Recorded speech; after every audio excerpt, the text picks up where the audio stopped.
Bueno, Abel, eskerrik asko, txanpa aldizkarian egoteagatik. Labrit pilotalekuan gaude, zer sentitzen da berriz ere Labriteko kantxan egotean? Bueno, nik uste badaudela toki batzuk, pilota utzi ondoren, nolabaiteko indarra do ematen dizuenak, eta nire kasun behintzat bat herria da, berrio behitin bizi naiz, leitzara joan, eta nolabaiteko baztegiten energia positiba edo esaten dena nabaritzen dut, beste bat Eibar ikaragarri gustatzen zait, han bizipen asko izan dutxotelako, eta beste bat Labrit da, ez? Labriten ere bizipen asko, entrenamentu asko, zuk, nik, hainbat pilotarik, poz asko, tristura asko ere bai, eta batez ere bizi esperientzia pilo bat, ez da, onera bueltatzen zanean, nik uste horrelako esaten den bezala subidon, ez, nabaritzen dut nik. Bi urte terdi dira pilota profesional mailan utzi zenuenetik, asko aldatzen alda, Labritera etortzea pilotaria zarenean edo ex-pilotaria zarenean? Bai, aldatzen da, nik esango nuke alde batetik baino gehiagotik, ez? Batetik beste lasaitasun batekin etortzen za, ez?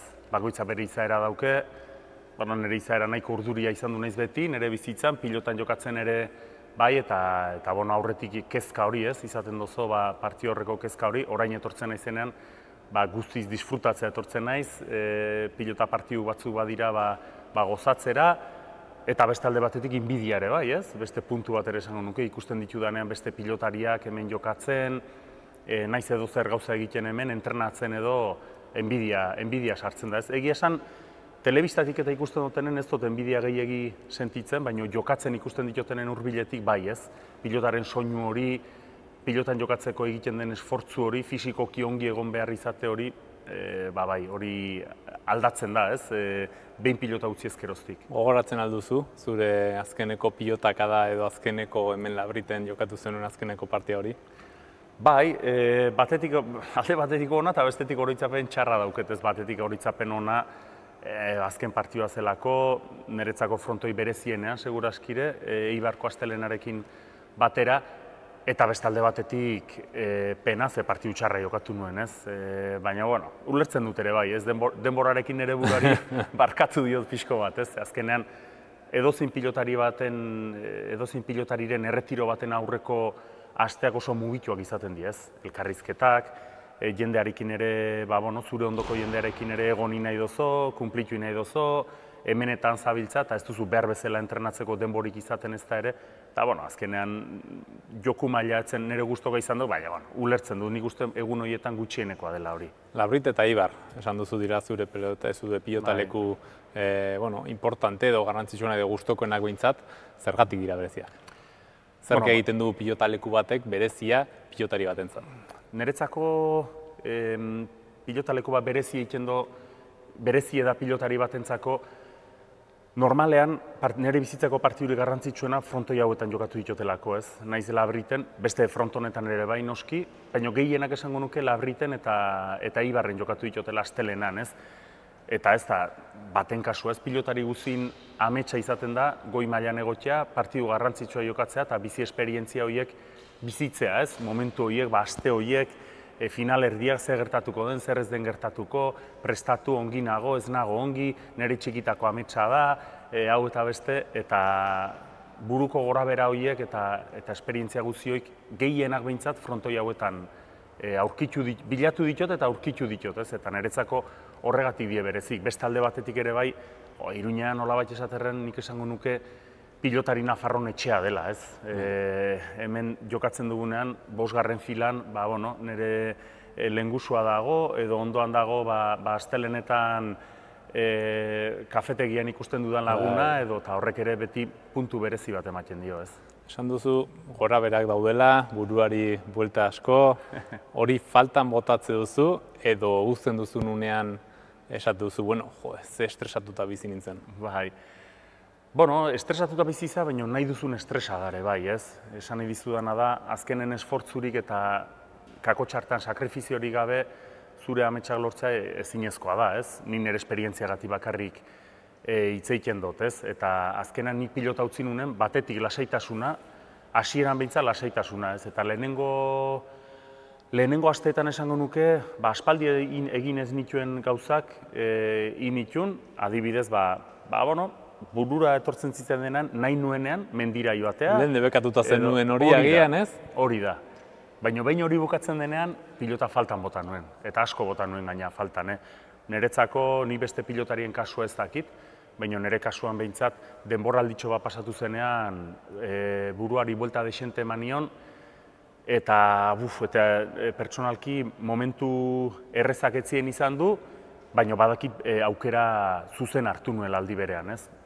Oso pozik nago, utzi behar nuen momentuan utzi nuelako, eta lasaitasun hori dauket, baina bestalde batetik ez da erreza. Gero ondoren etortzen den bizia neri hasieran kosta egin zitzaidan, ze hori ez, txikitatik egin dudan gauza bat, egun batetik bestera ja ez nuen egiten, eta nolabait galduta sentitzen zara, etorkizunean zer egin jakin gabe, ordura arte gaina nik pentsatzen nuena zen azkeneko momentu arte ehuneko ehun eman behar du pilotan, eta gero pentsatuko dut zer egin, baina etortzen dena momentu hori zer egin behar dut, aukeratzea eta zer egin jakitea oso zaila da, eta niretzako zen momentu errexak izan du. Osea, profesionaletan zaudenean ez duzu burua pentsatzen, ez duzu pentsatzen etorkizunean zer egingo duzun? Nik nire kasuan, esaten dut. Eta pilotaria generalean, edo kirolariak, ze uste duzu? Nik uste hori gaur egun mentalidadea edo pentsaera aldatu dela, ez? Gaur egun ikusten ditun pilotari asko, Iker Irribarria, Daniel Elezkano, asko beren karrera egiten nahi di, ez? Pilotatik aparte, urtero asignatura batzuk edo eginez, eta nahi denbora pasatuta, iruditzen zait, nik behintzat egin nuen akats bat zela, ez? Nik pentsatzen dut... Zuzenagoa dela zerbait ikastea edo prestatzea, horrek lasaitasuna emate dizu, baina beste alde batetik ere, energiak kentzen dizkizu, ez, egunerokoan, ze hau kirol eta kirolari izatea azkenean dedikazio handia behar du. Horregatik da, ez, esaten izuna, batetik bide hori dau, kirola egiten nahi izan bitarten ikasketak egitea, eta beste bidea da, azkeneko egunera arte ehuneko ehuna eman, pilotan egon buru belarri, eta gero horren ondoren aukeratu edo pentsatu zer egingo duzun etorkizunean, ez? Eta esaten izun bezala, nik atzera begiratuko banu, ni saiatu izango nintzen batez ere enaiz damutzen, ze azkenen ere bidea izan duzen, ez? Baina egia da, behin ja iristen zarenen 40 urtetara, eta argi baldin baduzu, ez duzula jarraitu nahi, pilotarekin lotuta, bidea ez da erreza, bide zaila da. Bide zuzena da, nire ustez, baina ez da erreza, ze lehen esaten izun bezala, edo zer gauza egiten duzuela utxetik astentza. Gauza asko ikasten dira kirol batetan, eta kirol profesionalean gehiagoz azkenean tensioa dago, zuk zure buruaz bakarrik arduratu behar duzu, gauza asko ikasten dira. Asko kostatzen da uzten duzunean ikasi duzun guzi hori azaleratzen eta ordenatzen? Nire ustez ez. Nire ustez azken finean zorionez kirolaria izan du naiz, kirolaz bizitzeko aukera izan dut, eta niretzako hori opari ikaragarra izan du da. Zergatik izan du da, niretzako eskolari politenetako bat eta nire eskola, nire bizitza eskola kirola izan du delako, ez? Kirola gauza asko erakusten dazkizu. Nire ustez ekilibrio asko ematen dizu, gizatasun asko ematen dizu, kirolak, eta gero hori zure bizitzan aplikatzen dozo, ez? Eta edozein arlotan. Gertatzen dena da, lehen esaten izun bezala, urte asko dauzkazu oraindikan bizitzan. Eta zuk jakin duzun guzti hori beste gremio batetan edo beste zerbaitetan aplikatzea, aplikatu dezakezu, baina beste konozimentu batzu behar dituzu, ez? Non horiek normalean ikasketekin ikasten dituzu, ez? Baina ikasketarik ez baduzu... teknikoagoak, ez? Hori da, gauza teknikoagoak, ez? Eta ikasketak ez baldin badituzu, nola bat kojo zaude, ez? Edo erren zaude, ez?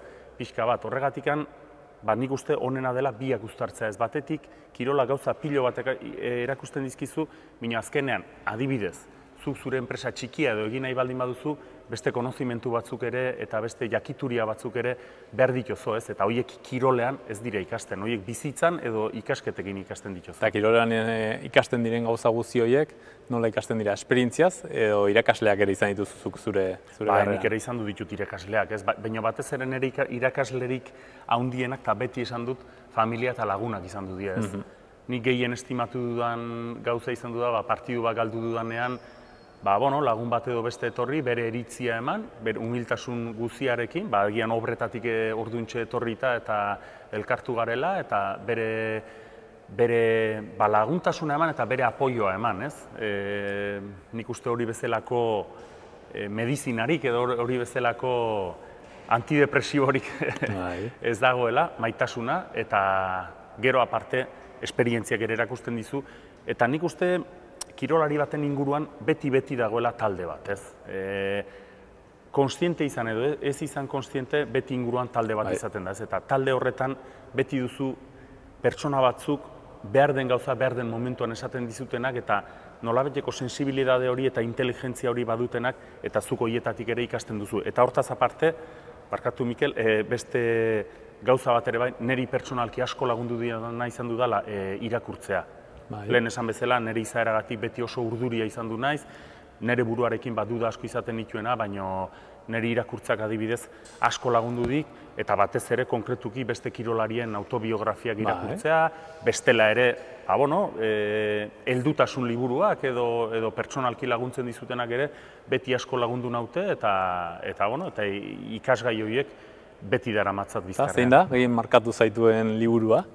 Bueno, behi da, asko gustatu zitzaidan, guain nola bat esatearen kakotxartean apestado edo dago, baina Lance Armstrongen liburuak asko gustatu zitzaizkidan, denak irakurri nituen, zein gehiago... Agasiren agian, Open... Ez, bida, Agasiren hasi nintzen, baina ez nuen bukatu. Rekomendagarria, oso ona. Guerreros de la Roca ere irakurri nuen, hainbat irakurri ditut, zein gehiago... Asko ditut.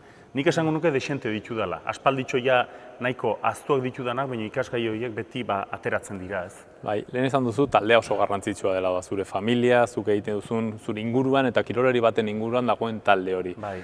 Talde horretan ardi beltzen batzutan sartzen alda? Ez, nire kasuan nire esperientzian bintzat ez. Ze azkenean zuk inguruan duzun taldea talde txikia izaten da. Ez dut esan nahi horregatikan, baina horreri hau da eta nolabait hermetikoa zarenik, ez da gutxiagorik ere ez, baina nik uste selekzio natural dela, ez, esaten den azkenean, zure inguruan duzun taldearekin batetik gustora zaudelako egoten zara, bestetik egia esaten dizutelako momentu oro, eta bestetik konfiantza osoa duzulako, ez. Eta nik uste hasieratik, hori perzibitzen duela pilotariak, nik uste pilotaria ez da, pilotaria, kirolaria ez da tontoa.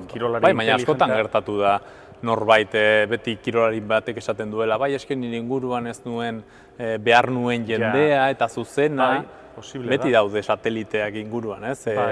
Interesez, edo ez dakit ze interesa izan alduten, baina, interesian inguruan mugitzen direla. Bai, eta entzuten dira, ez? Adibidez, izena jartzearen, igual Arantxa Sánchez Bikariona, eta entzun da beste hainbaten artean ez, baina nire kasuan ez. Nire kasuan alderantziz, eskerritza besterik ez, lagun handiak izaten jarraitzen du eta telefonoz eta bestelare noiz nahi egoten naiz beraiekin, eta zorionez ni ateratzen nintzen, kantxara ni ateratzen nintzen, baina azkenean lan guzi hori egin dudana, ona txarra edo erdipurdikoa berai eskerrak izan du da. Orain kantxan gaude, eserita, atzean armailak, gero aldakelak, zer da gehien botatzen duzuna gaur egun? Dena, esango nuke. Pixka bat, batez ere adrenalina hori. Nik gehien bat faltan botatzen dudana da, nola dien gauzek, ez? Utzi nuenean, eskertzen nuena hori zen, lasaitasun hori, alde batetik, ja asteburuak lasai egon naiz nire familiarekin, nire jendearekin, nahi dudan eginen dut, baina nola diren gauzak, ez? Gero beste alde batetik adrenalina eta ezin egon hori faltan botatzen duzu, ez? Zergatik, nik uste bizitzan dela gauza batzuk bizirik sentitzen arazten zaituztenak, eta nire esperientzia humilan, bizirik sentitzen nintzen beste gauzen artean pilotarengatik, ez? Horrenbesteko tentsioa da, horren ongi egin nahi dituzu gauzak, horrenbesteko ilusioa da, horrenbestekoa da pilotari bate duen pasioa, ze azkenen bizirik sentitzen zara. Eta esaten duzu, merezi dupena bizitza honek, bakarrik hau bizitzeagatik, ez? Baina adrenalin horrekin bizitzen duzunean ere, momentu oso gogorrak daude. Baita ere, noski. Eta ingurukoek nola ulertzen aldute, edo erraza da pilotari batekin egotea edo ulertzea, hainbesteko gorabera bateko bizitza izatea. Eta gorabera emozionalak eta denetik. Nik uste erresa ez dela. Ze azkenean kirolari bat ulertzeko modurik hoberena nik uste beste kirolaria garela, ez? Bai. Azkenean esaten dena, baina horre nola egin du horrela? Ja, benski, kirolean gauza horiek gertatzen dira, ez? Eta askotan esaten denean, triste dago partidu, aste guzia edo egun batzuk partidu bat galdu duelako, edo kirolari ez denak ez du ulertzen hori, ez? Baina kirolari batek badaki gauza askoz gogorragoa badaudela, baina momentu horietan gertatu diteken gauzarik okerrena da, zure bizitzan gertatu diteken gauzarik okerrena da, partidu hori galtzea, ez? Eta horregatik, triste sentitzen da, eta nik uste ingurukoek hori ulertzea ez dela erresa. Horregatik ingurukoek dute horren beste meritu guri aguantatzeagatik. Eta orain, zer egiten du Abelbarribak? Bueno, baina ikasten nabil. Zer zaude ikasten? Komertzio internazionala, FP-ko grado superior edo esaten den bat da. Azken urtean nago, espero du bukatzea. Hortxe nabil sufritzen bat. Ikasle hona izanen zara, pilotaria ezinen bezala, serioa eta langilea, pentsatzen dut? Bai, lanerakota ez dut adibidez, ez da topiko bat, eskegia da, kirolak disiplinatua izaten erakusten dizu, eta... Batzuei, beste batzuk ere. Orokorrean, ere. Eta hortan ez dut arazorik ez, baina kriston borroka daukat ordenagailuakin eta gauza horiekin ez. Nere generazioan batxilerrentan egonean egia esan etzen gehiegi erabiltzen ordenagailua, eta orain berriz ere hezkuntzara engantzatu naizenean dena ordenagailuz da ez. Eta sufritu egiten dut, baina egia esan hortan ere ikasten eta ilusioakin ez, eta lehen esan bezala, kirolak erramienta asko ematen dazkizu, baina beste batzuk falta dira ez bizitzan aurrera egiteko, eta beste erramienta horiek hezkuntzak ematen dazkizu. Eta zergatik erabaki zenuen berriz ere gaztetxoekin klasera joatea eta bizitza aldaketa hori izatea, hau da, lanean hasi ez, baizik eta lehenengo formatu eta gero lanera, zergatik erabaki zenuen? Utzi nuenean hasieran, esan nuen, denboralditxo bat lasai egon behar dut, pentsatu behar du zer egin, eta batez ere emaztearekin hitz egin ondoren, pentsatu genuen eta pentsatu nuen erabakirik zuzenena zela berriz ere hezkuntzan hastea eta berriz ere gehien gustatzen zitzaidana edo hori egitea ez, eta komertzio internazionala zen. Batez ere, beti izan dudulako jokatzen nuen bitartean arantza hori, ez nituela ikasketak behar adina bukatu, eta bestetik, lehen aipatzen genuena, bakoitzak bere ametsak ditu, nik ere nereak baditut, ez doaz pilotaren bide berdinean edo, beste alde batetik gustatuko litzaidake, ez da erresa gauzak ongi ateratzea, baina bide hori jarraitzeko ikasketak beharrezko nituen, ordenagailua erabiltzea beharrezkoa nuen, beste baliabide batzuk edukitzea beharrezkoa nuen, eta hortarako nahitan nahi ez ikasi egin behar nuen, eta gustora nau, gazteekin, ezain gazteekin. Gazteekin, Toni Danalen joan denuen Toni Danalen hitzaldi bat ikusten egon nintzen, eta berak esaten zuen, gaztei exigentzia eta esfortzua falta zitzaiela. Zu gazteekin zaude, hala uste duzu? Jo, ez dakit, nik ikusi dudana ez, esaten dut, eta ni ez nago ados horrekin. Azkenean, nik ikusten dut, nere garaian gertatzen zen berdina. Badaudela ikasle langileak, ikasle alferrak, badaude ikasleak errespetorik ez dutenak, edo gutxi dutenak, errespeto handia dutenak, edukazio gehiago dutenak, gutxiago dutenak, denetik dago. Baina orokorrean nik esango nuke, nik behintzat izan dudan esperientzia nire ikasgelan, jende bikaina da, orokorrean errespeto handikoa, edukazio handikoa, ezberdina, gure generazio aldetik, adibide txiki bat, ez? Inor gutxi joaten da mendira adibidez, gure generazioan hori harritzekoa zen, edo zein joaten zen, eizara, arrantzara, edo ontxobila, edo mendian pasiatzera, ez? Gaur egun, gauza horiek aldatu die, baina orokorrean nik jende bikaina ikusten dut, eta gazteen debatean nik esango nuke betidanik izan du dela, ez? Lagun batekin hitz egiten egondu nintzen, eta beste lagun batekin hitz egiten omen zuen, irakasle zen batekin, eta ark esan omen zion, garai bateko Grezian ere diskusio berdinak zirela. Oraingo gazteak gure balorea galduko ditu, hau egingo du, nik uste generazioz gertatzen den borroka berdina dela, edo hitz egiteko modu berdina dela, ez dakit nola adierazi oso ongi. ETB-n ere esatari lanetan hasiko zara, lehenengo zorionak. Eta zergatik, azeptatu duzu olako kargu bat, azkenean pilotari izan da, orain kanpotikan ikustea, badakizu desberdina dela, eta pilotari zinenean, ez dakit, ni behintzat, beti izaten zenuen belarria jarrita ea zer esango zuten, ez? Ez da kargu erraza, zergatik hasiko zara esatari lanetan? Bueno, kargu erresa ez da, zuk esan bezala. Azkenean, kirolariok gehiago gutxiago, baina gure egoa badugu, eta inoiz ez zaigu gustatzen gaizkitze egitea, edo ez da gaizkitze egitea, baizik eta segun ze momentutan, ze kritika entzutea, igual ez zaigu gustatzen, ez, momentu baju batean, edo, eta ez da lan erresa, baina aldi berean ilusioz. Bueno, azkenean nire pasio bat delako, gure pasio bat delako, beti bizitu dugulako, gure kirola delako, eta azkenean, ikusten duzulako aukera zure aportazio txikia egiteko. Argi jakin da, protagonistak pilotarik diela, eta kanpotik, beste lau begi berri izanen dira, zureak eta nereak, eta beti berria den guztia eta ilusioz datorren guztia, nik uste positiboa dela kirol batentzako, eta kasu honetan pilotarentzako. Horregatik erabaki nuen baiezkoa esatea, beste alde batetik, argi eta garbi esateko ere astez ikastenago, beste lanik ezin dut egin, asteburuko lan bat da, ongi datorkit, polita da, ilusiogarria da, beraz, gauza positibo asko ditu eta gustu handiz hartu dut. Asko aldatu alda, 2 urte eman dituzu pilotatik eta kantxako egunerotik kanpo, asko aldatu alda zuen urrezko belaunaldi horretatik gaurko belaunaldira? Bueno, nik esango nuke ez.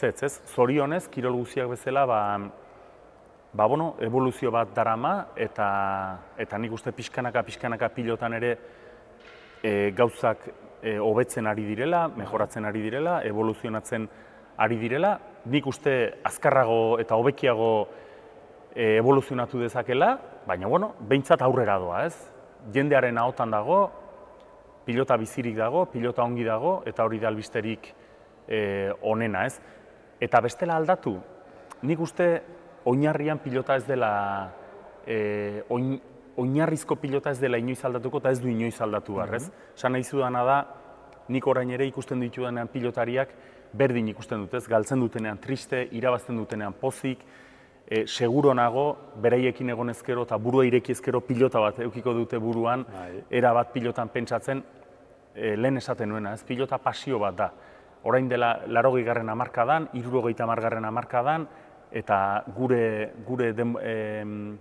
gure belaunaldian eta oraingo belaunaldian ere bai, ez? Eta hori ez dailela inoiz aldatu, ez? Pilotarekiko maitasun hori ikusten dut oraindik, eta pilotaren maitasun hori beti jarraituko du. Eta zein da gehien markatzen orain dauden pilotarien artean, zein da gehien markatzen zaituen pilotaria? Bueno, asko daude, ez? Nik ezingo nuke bat aukeratu, ez? Baina nik esango nuke ezberdinak direla eta denak beraien puntu ematen diotela pilotari, ez?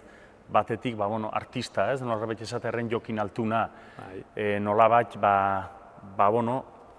la kreatibidad, ez? Erderaz esaterren hori da, sormena, ez? Eta magia du bere eskuetan. Beste batetik, kirolaren baloreak, ez? Ezkurdia esango nuke, ez?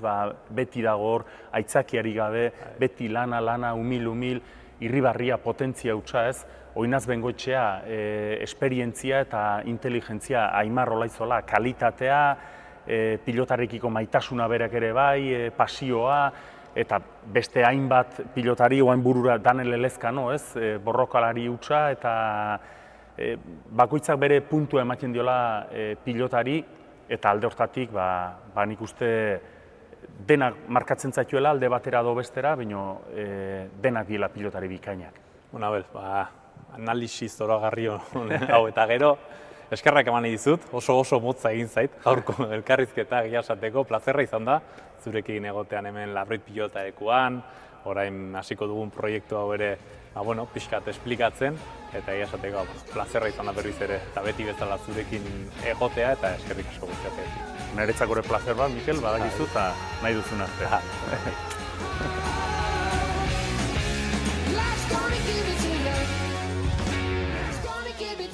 Gaurkotasuneko gaiak poltsikoan. Aldizkaria ostiralero doan eskuko telefonoan eta tabletan. Deskargatu aplikazioa. Egin txap. Irakurri, ukitu, ikusi, entzun.